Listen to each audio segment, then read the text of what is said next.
So I'll get emails saying, "Why aren't you mentioning the young woman in Kidbrooke?" That is equally tragic. But I can't even use the word murder there because there's an ongoing trial. Okay, so let's just park that there. Both events were equally hideous and gruesome. Okay. In a major boost for the plans, the Prime Minister's spokesman said Whitehall officials will consider it very carefully. BT has run the 9.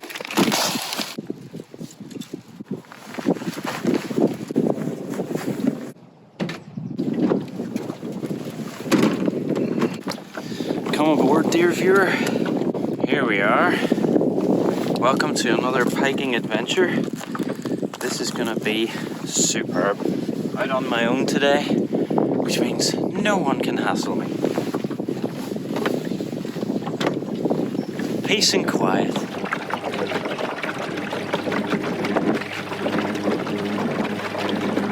What I want to do is head up to the top, assess the situation, get a couple of baits out, and then we'll get the anchor down.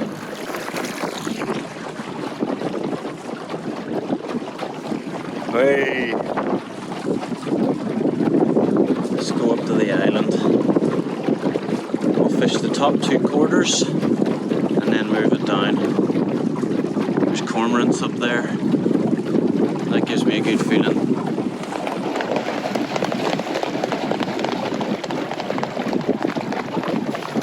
Let's get the anchor down.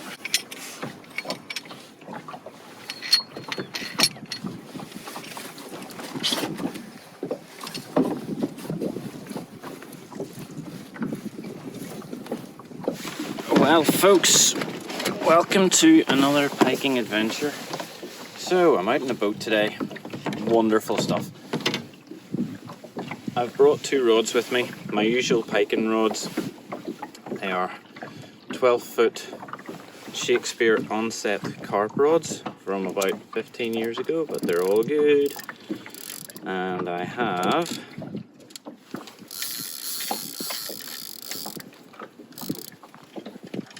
float rig already set up, and let me show you this. So I just brought these already assembled in the car. So I've got a sliding pike float, alright, with the channel down the middle. I have a 1 ounce ball shaped lead weight, and then it runs to a snap swivel, and that basically means that I can snap on the terminal tackle without having hooks in the car and all sorts of other dangerous and annoying crap like that. Just makes it all very much modular and ready to go. I have a bit of an issue up at the top here where the bead has actually gone through. There we go. And then up here, yes, there's a bead just above the float, and that runs to a stop knot. I don't do loads of boat fishing, but the one thing I've learned in the small amount of time I have spent on boats is that it's best to keep it simple. When you're pike fishing, the tendency is to try and be prepared for every eventuality, which means that you can overcomplicate things, bring too much gear. So I've got 2 rods with me, and they're both float rods. That's because of another thing I've learned about this particular venue. There's a big blanket of weed at the bottom, and as much as I love ledgering, that's not really the best approach from a boat in the first place, because the boat moves around. It's hard to keep the line taut. But if you suspend the dead bait above that blanket of weed, you're much more likely to get something.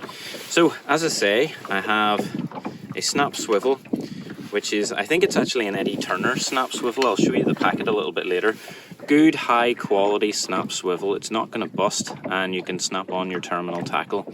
Terminal tackle is in a rig bin, by far the easiest and best way to take your treble hooks and your traces and everything with you.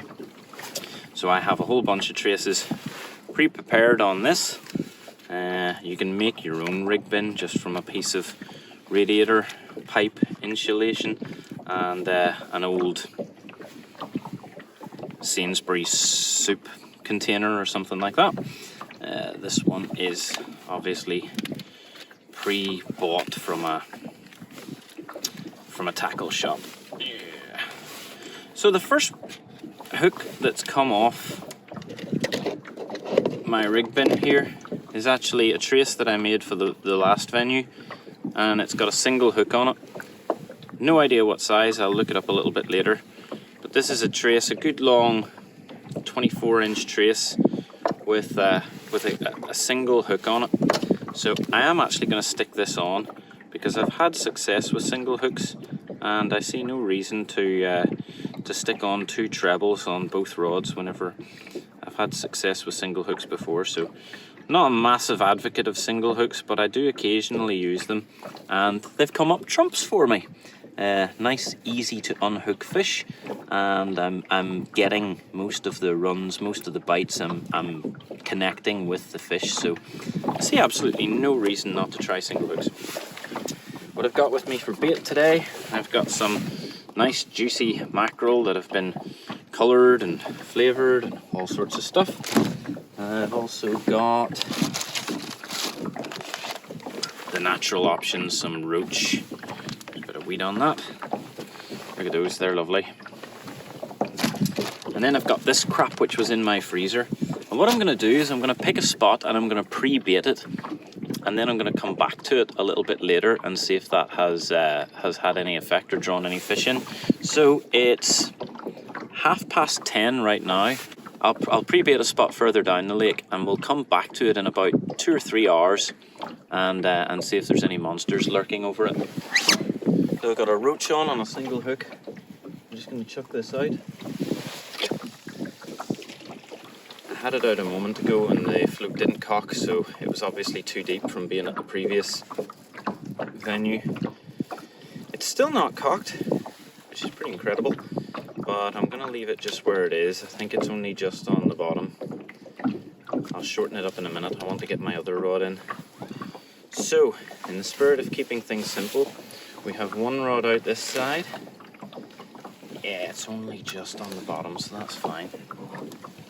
Let's put this rod in inside the boat and get one of the eyes nice and tucked in there. Good. Other rod's right here. Let's get this sorted out now. And I will put trebles on this one. Can't have 2 single hooks out. And we'll make sure this rod stays the other side to avoid tangles.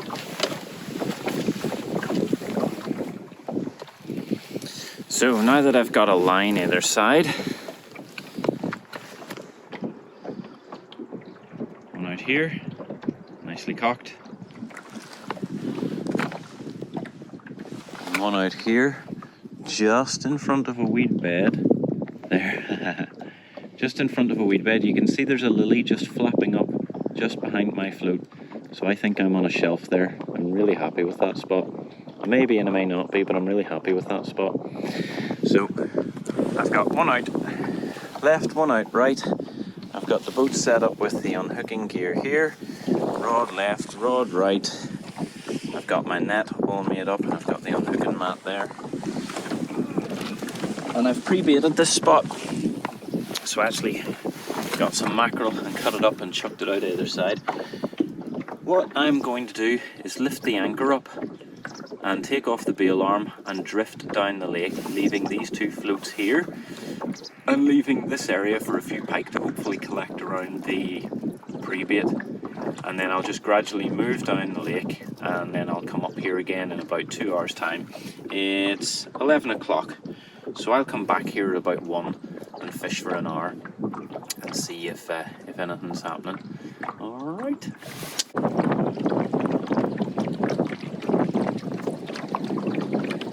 We've got some action here, folks. That float definitely went under.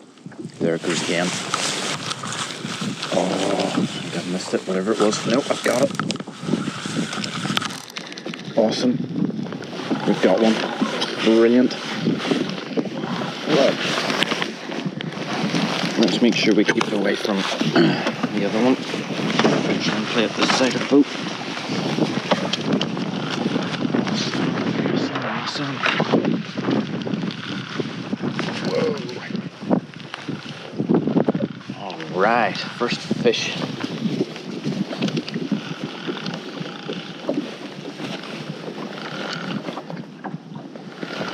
Okay, the feeding window is open. Let's see if we can see what size this is. Oh, it's a decent fish. Alright, let's try and get some. Whoa. Whoa, it's running. Let's make sure it's nice and tired before we get it in the boat. Okay. Awesome. Nice to have some action. Alright, let's see. Get this in the net. It looks like a decent fish.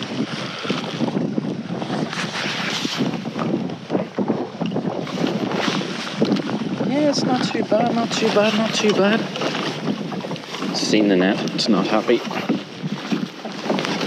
Yeah. Whoa, that's a big fish.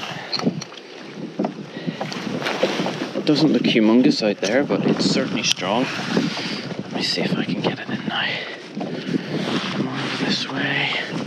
Don't want to lose it at the last minute. I don't want anything else to happen with my other line. Come on, you're in the net. Yes, bad boy. That is not a bad fish. Not a bad fish. It's not huge, but it's not bad.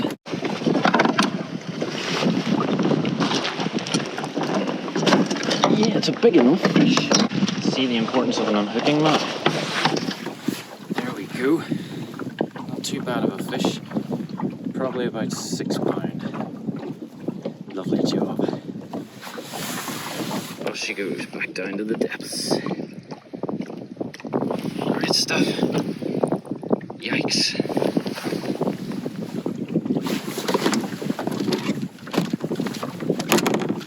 GoPro start recording. Here we go, fish number 2.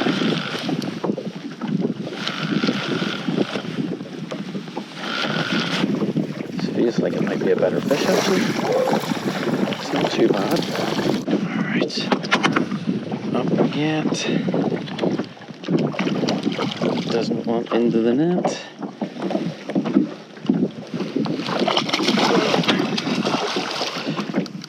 Proper. There he goes off again. This one's nowhere near ready.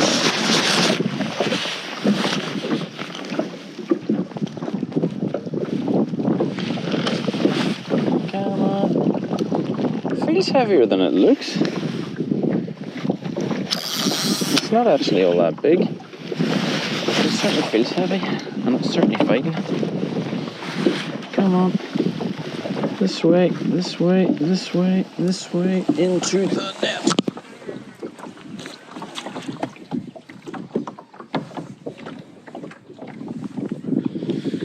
So that was pretty good. I got a nice fish there, probably about 6 or 7 pounds, and then managed to get that back and almost immediately had another one. This place is wild, you always get 2 at the same time.